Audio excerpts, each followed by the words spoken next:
diciendo qué sentido el timing que tengo, por Dios. Terminé y se cortó.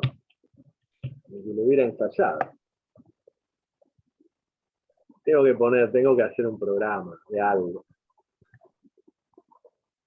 Hace rato que vengo con la idea de hacer un podcast. ¿Alguno de ustedes hace podcast o escucha podcast? Yo escucho y con un grupo de amigas como que queremos hacer uno, pero bueno, no sé, nunca lo concretamos. Hay que ponerse las pilas y decir, vamos, larguémoslo ya. A mí me gustan los de la caja negra. Y los de Bebe Contempomi, viste, que está con los artistas. Bueno, eso también los he escuchado. Los de gente enojada de Te lo resumo así nomás son muy buenos. Y no sé, hay un banda de podcasts interesantes. Hay otro que es más música, más emoción, que ese también es re lindo, por si les interesa. Bien. Pueden poner una sección recomendaciones en el blog, ¿no? Y tirar así recomendaciones para los compañeros y compañeras de todo, ¿no? Puede ser, ahí Agustina también está con la idea de hacer uno.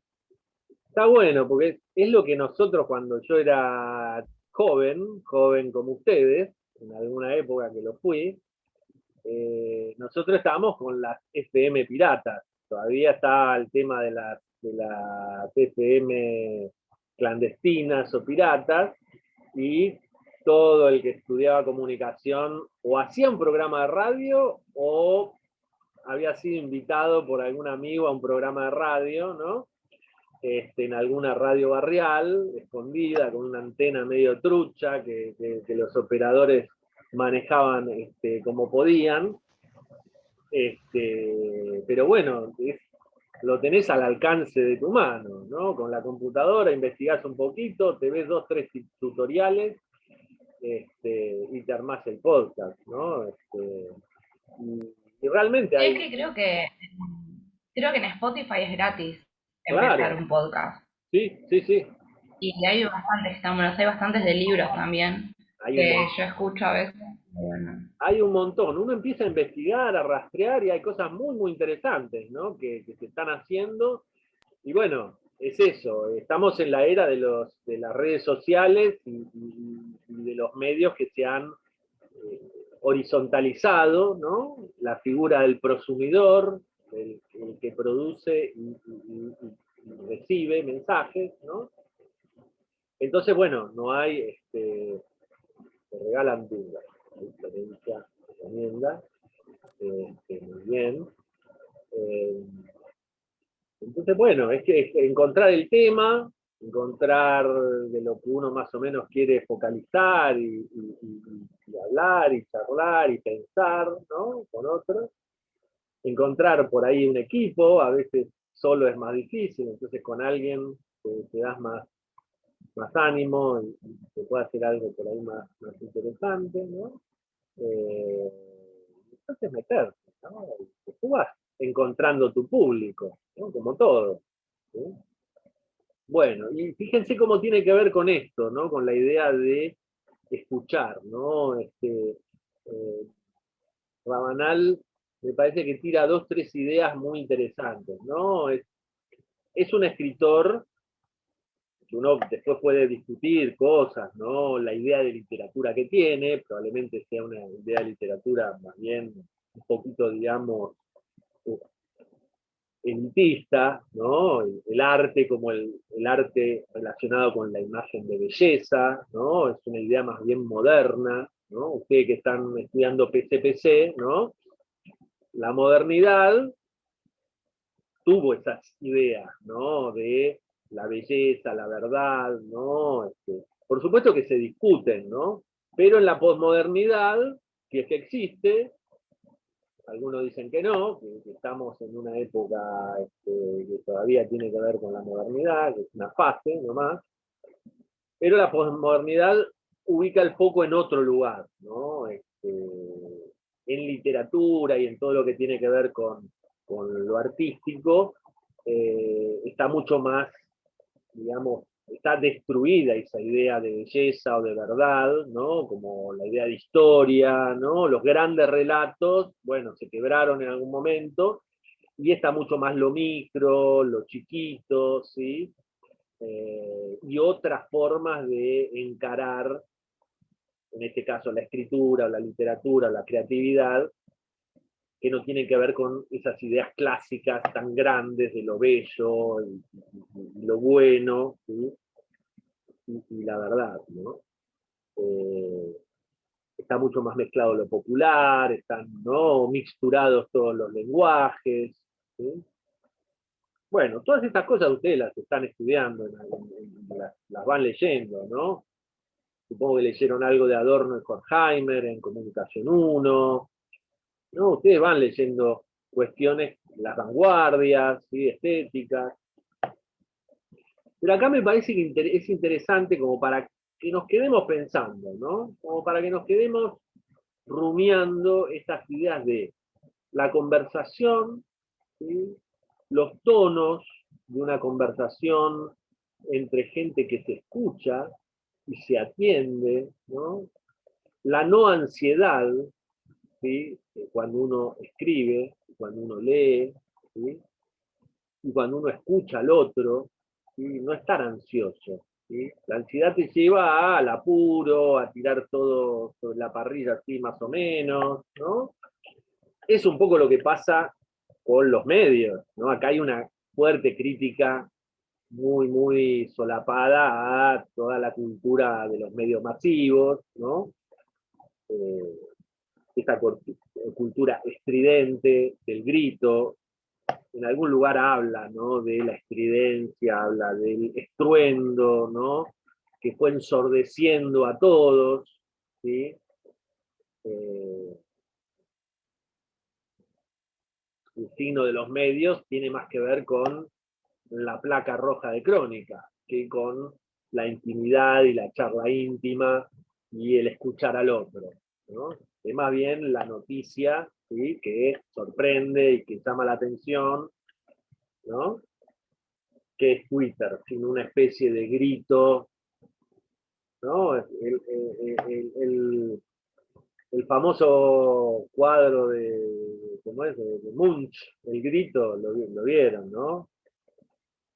Eso es Twitter, ¿no? Están todos gritando en Twitter. Es como a ver quién llama más la atención, ¿no? Con qué cosa nueva, con qué cosa estrendosa, con qué cosa más llamativa, ¿no? Porque todo el tiempo, todos, de alguna manera, estamos viendo quién nos puede dar bola. Y parece que el único medio y la única manera de que nos den bola es llamando la atención. Porque hay tantas cosas, tanta oferta, ¿sí?, para todos, ¿sí? Eso cuando uno hace un podcast dice, bueno, ¿a quién quién me va a escuchar? ¿No? ¿Y qué le voy a decir para que se interese en lo que digo? ¿No? ¿Y de qué manera? ¿No? Entonces muchas veces se cae en eso, ¿no? En la cosa estruendosa, llamativa, ¿sí? Y él habla de otra cosa, ¿no?, de otro tipo de literatura, en principio, ¿no? Habla de la voz baja, la intimidad, ¿sí? Acá nos dice Florencia.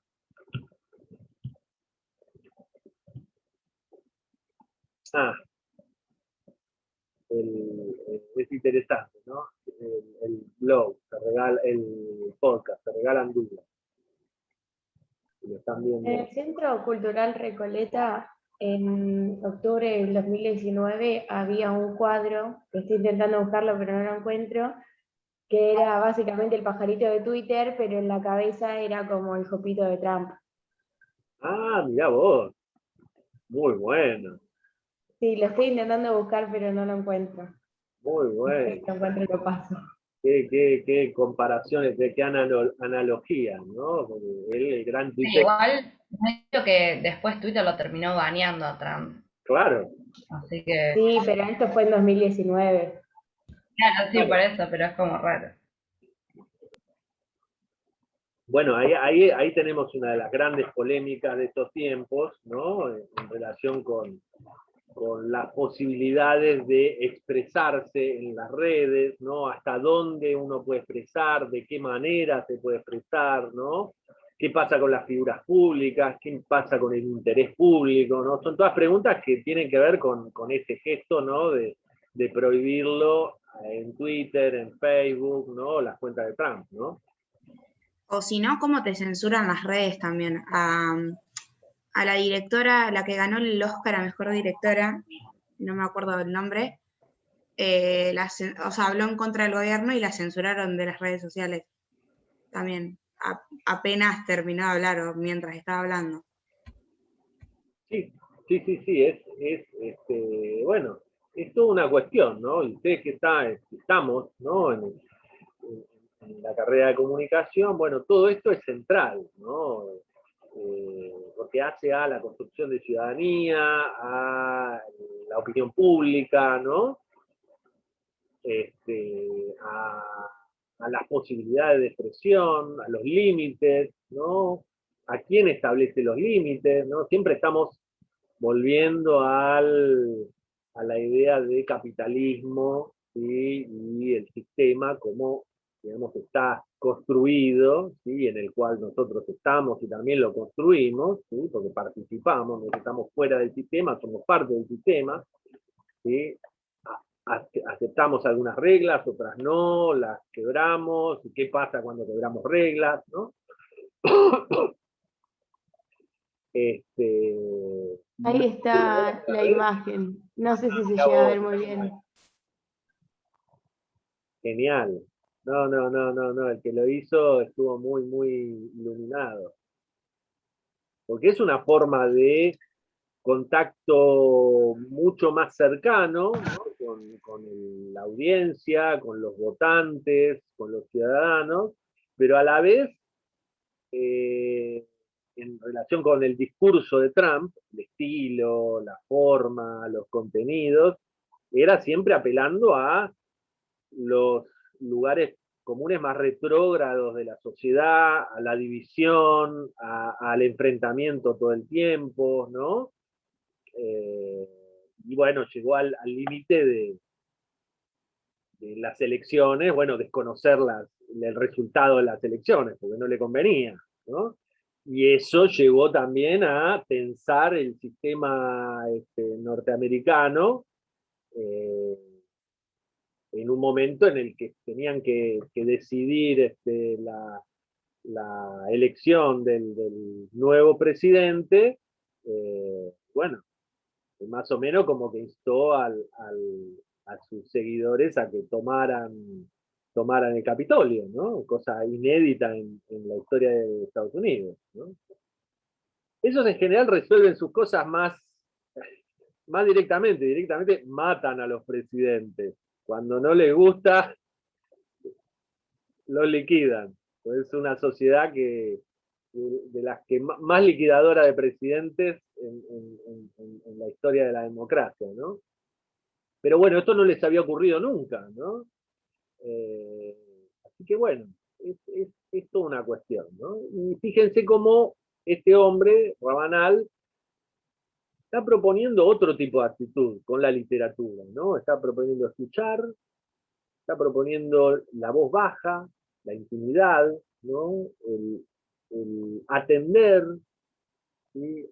El ver atentamente y el escuchar atentamente al otro, ¿sí?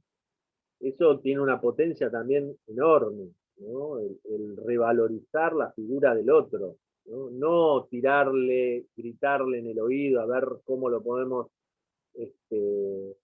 dejar más sordo, sino al contrario, hablarle, apelar a esa voz íntima y a ese diálogo, ¿sí? No ansioso, ¿sí? Atento a lo que el otro dice, ¿no? Es otro tipo de literatura, de comunicación. Bueno, exacto, lo dice Araceli, ¿no? A veces solo oímos para responder, sin escuchar verdaderamente, ¿no? No es fácil escuchar al otro, no es fácil, porque justamente el otro nos trae lo distinto, lo que no somos uno, ¿sí? Entonces tenés que comprender, tenés que entender, tenés que ver de dónde está diciendo las cosas, ¿no? muchas veces uno está agarrado, enamorado de las propias ideas, de las propias percepciones, ¿no? de los argumentos, ¿sí? Y el escuchar al otro te modifica, y lo escuchás verdaderamente, ¿no? Es lo que pasa cuando uno hace análisis, ¿no? O terapia. No sé si han hecho algún tipo de terapia. Bueno, ¿qué te devuelve el analista, el terapeuta? Sí, tus propias palabras para que las escuches y las cuestiones y veas qué es lo que te pasó y por qué lo dijiste. Y de repente vos decís, no, pero en realidad yo esto que pensaba era otra cosa o viene de otro lado, ¿no? Y empezás a, ¿no? establecer otro tipo de relación con vos mismo y con los demás, ¿no? Y también empezás a escuchar distinto a los demás, ¿no? Y para nosotros comunicadores es algo clave, ¿no? El tema de poder construir un diálogo y poder escuchar a los demás, ¿no? Si no entrenamos eso, estamos liquidados, ¿no? Vamos a Babi Echecopar, digamos. Vamos ahí, Babi, dale Babi, basta Babi, ¿no? Que sería como el ejemplo de lo que él, Rabanal, no quiere, ¿no? Pone como del otro lado, ¿no? La ansiedad, ¿no? La ansiedad ignora la forma, ¿no? Rabanal insiste mucho en la forma, ¿no? La trabajosa delicia de la manufactura, ¿no? El trabajo sobre el texto, el trabajo, ¿sí? Dedicado, detenido, ¿sí? Bueno, ideas que vamos a ir retomando de distintos lados, pero me interesa que vayamos pensando desde dónde cada uno escribe, desde dónde cada uno lee, ¿no? Porque tienen todo este año para trabajarlo, ¿sí? Después lo seguirán haciendo cada uno por las suyas, ¿no? Pero el poder trabajar una determinada herramienta comunicativa como la escritura y expresiva como la escritura, es algo muy, muy útil, ¿no? Que por ahí nunca más van a escribir o dedicarse a la escritura en sí, ni al periodismo escrito, ni a la literatura, ni a nada que tenga que ver con eso. Van a hacer radio, van a comunicarse más audiovisualmente o como sea, ¿no? Oralmente o como sea, pero la escritura está ahí, siempre va y viene, ¿no? Y es como una base que nos ayuda, una herramienta que nos ayuda, ¿no? A organizarnos, a entender, ¿no? A pensar mejor, ¿no? Bueno, y para eso está un poquito el diario, ¿no? El diario que ustedes van anotando frases, van anotando ideas, ¿no?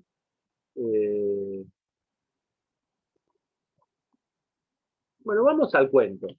Vamos al cuento de Borges, La forma de la espada. ¿Todos lo pudieron leer?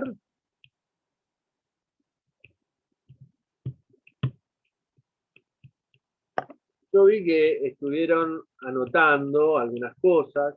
Ahí es interesante, fíjense, pueden comparar con los blogs de los compañeros y las compañeras, ¿no? Cuando tomamos el tema de las dos historias, ¿no? ¿Cuál sería una historia y la otra, ¿no? A veces cuesta resumir la historia, ¿no? ¿Cuál es la historia principal y cuál es la historia profunda? A veces uno tiende a contar todas las acciones del relato, y eso es casi como parafrasearlo, ¿no? La historia está como más condensada, ¿no? Y es una historia compleja porque hay dos narradores, ¿no? Y un narrador de ellos es un narrador muy astuto que nos oculta su punto de vista, lo cambia, ¿no? No vamos a espolearlo, porque lo leyeron, pero en ese cambio hay una de las claves, ¿no? Del sentido del cuento, ¿no? Bueno, ¿cuál sería la historia superficial? ¿Cuál sería la historia superficial? Y la del encuentro de Borges con un inglés que nada, ve que tiene una cicatriz en la frente y le llama la atención y le quiere preguntar como por qué tiene eso. Exacto. Ahí hay una historia que arranca, ¿no?, con este narrador, que fíjense, se llama Borges. ¿Cómo caracterizarían ustedes a ese primer narrador, ¿no? que arranca, ustedes ven que acá tengo el libro, Ficciones, un librito de Alianza Editorial de hace muchos años, y que arranca: le cruzaba la cara una cicatriz rencorosa, ¿no? Muy borgiano el comienzo, porque utiliza un adjetivo, ¿no?, que es muy difícil, ¿no? En general uno le lleva años adjetivar bien, ¿no? Y cicatriz rencorosa, ¿no? Ahí hay una metonimia, ¿no? Es la figura.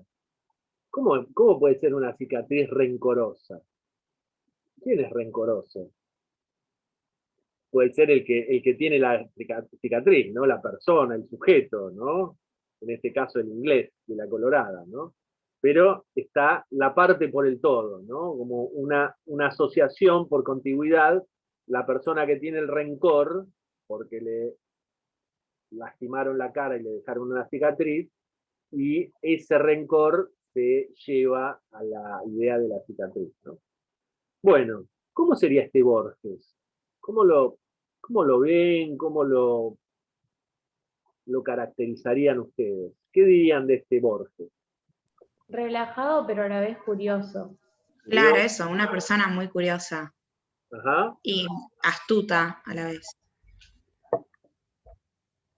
Como que va eligiendo, va preguntando, ¿no? Reflexiona sobre una historia, ¿sí? Porque empieza con esta idea de la cicatriz y describiendo le decían el inglés de la colorada, ¿no? Empieza como ubicándonos en el momento.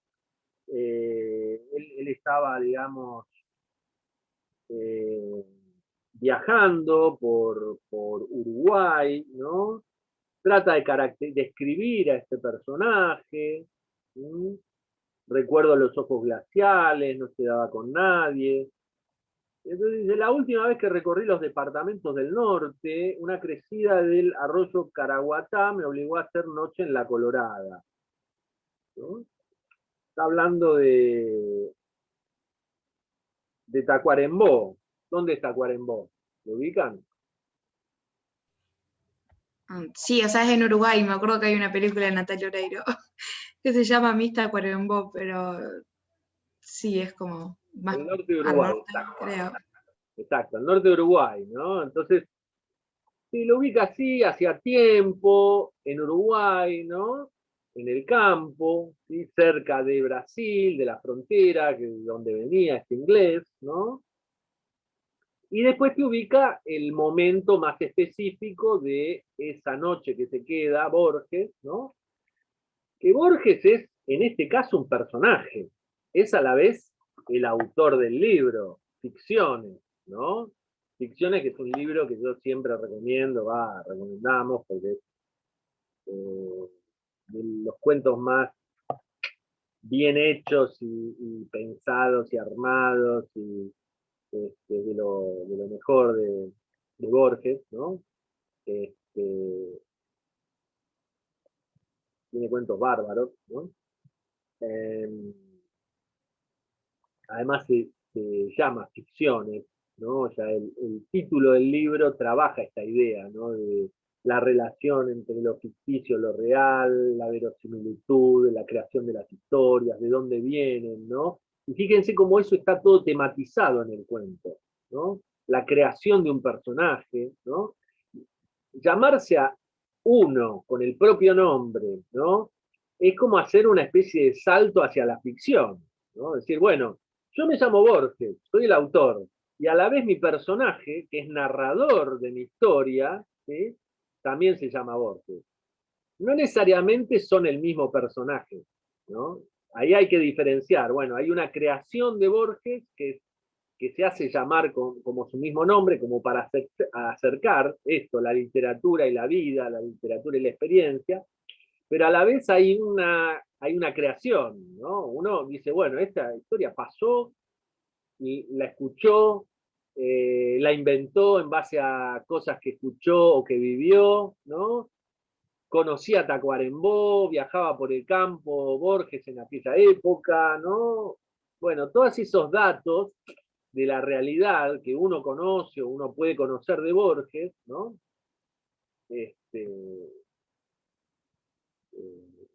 Sirven para construir ese verosímil de la historia, para hacernos entrar en la historia. Todo el tiempo está trabajando eso Borges en sus cuentos, ¿no? Como la relación entre la ficción y el mundo real, para decirlo de alguna manera, ¿sí? El mundo en el que vivimos, ¿no? Bien, y entonces después le da la palabra al otro narrador, porque ahí es donde se complica la historia, ¿no? ¿Y qué pasa con ese otro narrador? Se empieza a contar la historia de la cicatriz. Claro. La anécdota es esta, la historia de la cicatriz. ¿Cómo llegó esta cicatriz a su cara? ¿Quién se la hizo? ¿No? Que es la gran pregunta que todos se hacen, pero nadie le pregunta. Es muy bueno porque él dice, bueno, estaba medio borracho, y entonces me salió ahí la pregunta. El tipo medio que se quedó, yo dije, ay, se va a la mierda, ¿no? No me dirigí mal la palabra, pero no, me contó la historia, ¿no? Y ahí arranca el inglés, que no era inglés, era irlandés, ¿no? Dato también interesante, ¿no? ¿Cómo lo ven a uno y quién es uno? ¿No? Ahí hay toda una pregunta, ¿no? La percepción de los otros y lo que es uno en realidad. Es una gran pregunta, ¿no? Por la identidad, ¿no? Todo el tiempo estamos siendo definidos por los otros y a la vez somos algo más. Somos lo que los otros dicen que somos, sin duda. Semiótica 1, ¿no? La semiosis infinita, ¿no? Somos un signo entre otros signos y estamos definidos por lo que los demás dicen de nosotros. Pero a la vez siempre hay un lugar indefinible en cada uno, ¿no? Una posibilidad, una historia, algo que no se revela, una posibilidad de ser otra cosa, de cambio, ¿no? Y a veces hay, bueno, grandes confusiones o momentos en los que uno se encuentra atrapado en una identidad que los otros nos marcan y que en realidad nosotros vamos para otro lado, ¿no? Está más representado, uno lo puede representar en el gesto de salir del closet, ¿no? Cuando ese gesto, esa idea, ¿no? Tiene que ver con, bueno, qué es uno, qué se siente uno y lo que los otros, ¿no? El personaje que uno actúa. Y uno está actuando todo el tiempo personajes, ¿no? Los roles de la sociedad. Acá yo soy docente, ustedes son estudiantes, ¿no? Marcamos un rol, ¿no? Definido, nos relacionamos entre nosotros desde ese rol, ¿no? Pero cada uno es muchas más cosas, ¿no? Es cocinero, es dueño de una mascota, es novio, novia, es hijo, ¿no? Nieto, ¿sí? Es cuidador de jardinero, etcétera, etcétera, ¿no? Es música, ¿no? Y a veces aparecen esos otros roles y se va complejizando la persona y a veces no, a veces uno se relaciona solo desde un lugar. Y entonces acá, ¿qué pasa con esta historia? Que Constanza decía, bueno, es la historia, ahí hay una historia superficial que es la del encuentro y después está la otra que cuenta el inglés, la historia de la cicatriz. ¿Y qué pasa con esta? ¿Pero cuál sería la profunda? ¿Cuál sería? A ver, ¿cómo la dirían ustedes? Y la autoconfesión. O sea, la confesión que hace él. ¿Él? ¿Quién es él? El inglés, que es Vincent Moon. Vincent Moon. O sea, que cuenta la historia como para retener la atención de Borges y para que no lo bardea, no sé cómo decirlo. Sí, él desde lo un dice al principio. final, no me juzgue. Claro. Entonces, nada, hace como esa confesión de que él era Moon. Pero en realidad da cuenta, o sea que no es algo que no cuente. Él la cuenta, exacto.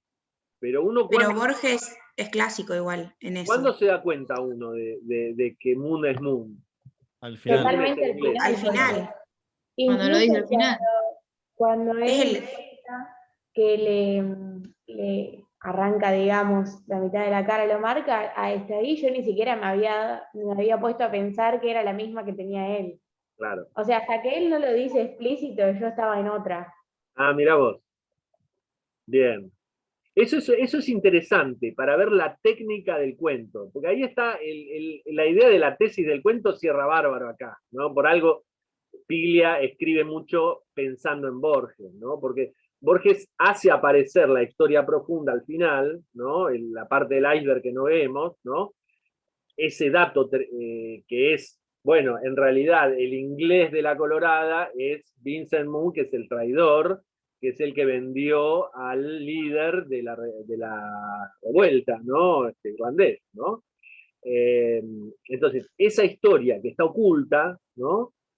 Y que está oculta por muchas razones, porque probablemente si la empieza a contar, ya vea en el otro, en el que lo escucha, un juzgamiento, un desprecio, ¿no?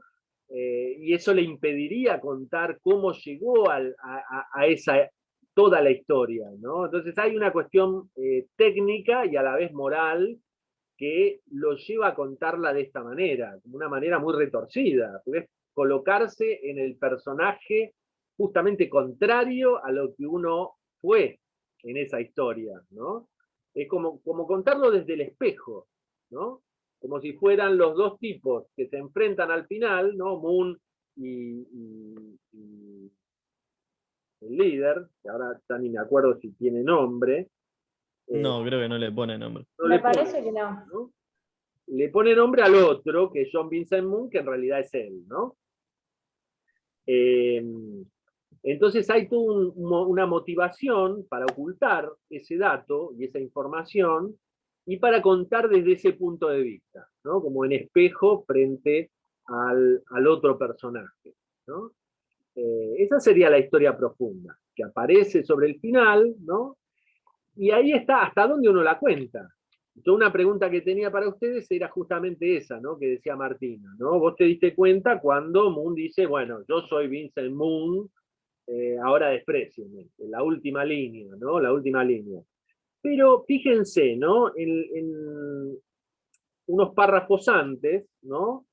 El párrafo largo antes, ¿no? Aquí mi historia se confunde y se pierde, ¿no? Lo perdí, lo busca, ¿no? Encuentra el alfanje, que el alfanje es como una especie de sable medio corvo, ¿no? Con esa media luna de acero le rubriqué en la cara, para siempre una media luna de sangre. Borges, le dice, Borges, a usted que es un desconocido, le he hecho esta confesión. No me duele tanto su menosprecio, ¿no? ¿Qué pasa si Borges lo termina ahí, el cuento? Y no dice, aquí el narrador se detuvo, ¿no? Y mete el pequeño diálogo. Y Moon, la interrogué, cobró los dineros de Judas y huyó al Brasil. Esa tarde en la plaza vio fusilar un maniquí por unos borrachos. Bueno, entonces un gemido lo atravesó, me mostró con débil dulzura la corva cicatriz blanquecina y el último diálogo. Usted no me cree, balbuceó, no ve que llevo escrita en la cara la marca de mi infamia. Bueno, y ahí él lo termina de explicar. Le he narrado de este modo la historia para que usted la oyera hasta el fin. Yo he denunciado al hombre que me amparó, yo soy Vincent Moon. Ahora desprecio, ¿no? ¿Qué pasa si lo termina antes? ¿Qué pasa? Yo creo que me hubiera dado cuenta, pero me tuviera, tipo, tendría que haberlo pensado. Ajá. Capaz se pueden interpretar otras cosas también, si lo hubiese terminado antes. Ajá. O sea, no se me está ocurriendo bien qué, pero siento que da más libre interpretación. Deja un poquito más libre, ¿no? Yo creo que igual la clave cuando dice con esa media luna de acero le rubriqué en la cara para siempre, ahí sí, pero ahí te das cuenta, pero si vos venís así como yo, que venía remetida, repensando en cómo seguía, Sí. Sí. iba a costar un poco más. A mí me parece que ahí hay una cuestión técnica que es interesante para pensar nosotros, sobre todo en los finales que uno escribe, ¿no? y ahí hay muchos de los cuentos de ustedes que son interesantes porque trabajaron esto de no contar todo, trabajaron la elipsis, trabajaron la idea del suicidio como más desde lo oculto, ¿no? Las motivaciones del suicidio en los cuentos. A veces hay claves, a veces están más explícitas y a veces están más ocultas. Entonces, ¿hasta dónde uno oculta la información? ¿Hasta dónde uno tiene claro qué pasó? Porque también a veces pasa eso, que uno no termina de tener claro qué pasó en la historia propia que uno está escribiendo, y la deja ahí como para que interprete libremente el lector, ¿no? Entonces, bueno, es interesante pensarlo. ¿Cuánto le contamos al lector de esa historia profunda?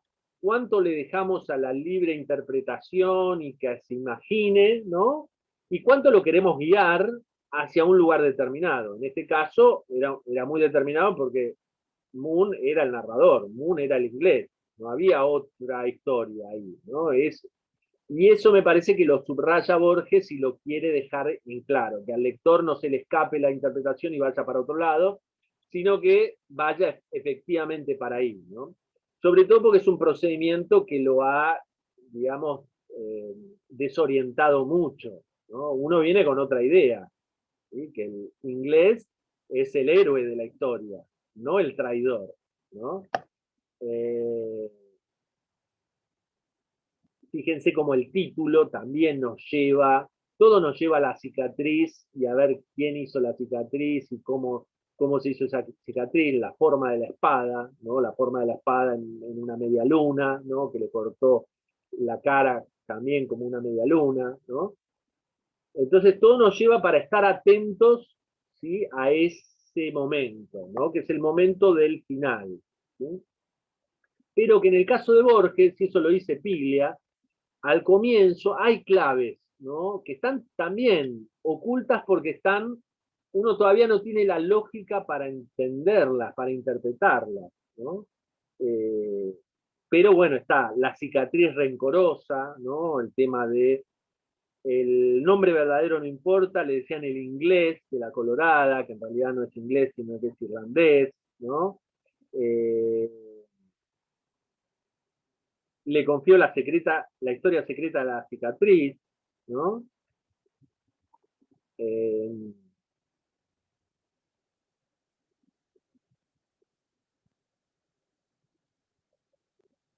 bueno, en todo ese primer momento, que es como la presentación de la escena narrativa, ¿no? Hay claves para estar atentos al final, ¿no? Este, en la primera frase del inglés diga, le contaré la historia de mi herida bajo una condición, la de no mitigar ningún oprobio, ninguna circunstancia de infamia, ¿no? Entonces ya nos predispone para atenderlo de decir, bueno, va a haber una infamia acá, va a haber oprobio, va a haber vergüenza, va a haber, ¿no? Ocultamiento, ¿sí? Hay algo misterioso alrededor de esta cicatriz, ¿no? Y que implica un juicio moral muy fuerte, ¿no? Oprobio, infamia, son palabras muy fuertes, ¿no? Como marcas, ¿no? De un hecho, ¿no? De un juicio moral, ¿no? Profe, Sí, de hecho, en uno de los detalles, si podemos tomar detalles del principio, es que decía que una vez al mes creo que se encerraba a beber. Entonces sí, ahí podemos ver que sentía culpa y totalmente. bueno, encerrándolo con el final. Muy bien marcado, ¿no? El tema que el chabón se encerraba a emborracharse, ¿no? Este, trabajaba a la par de sus peones, pero un par de veces al año se encerraba en el cuarto del mirador y emergía a los 2 o 3 días como de una batalla o de un vértigo, pálido, trémulo, azorado y tan autoritario como antes, ¿no? Autoritario, otro detalle, cómo era Vincent Moon, era como un fanático, lo pinta como un fanático, ¿no? De sus ideas, ¿no? Muy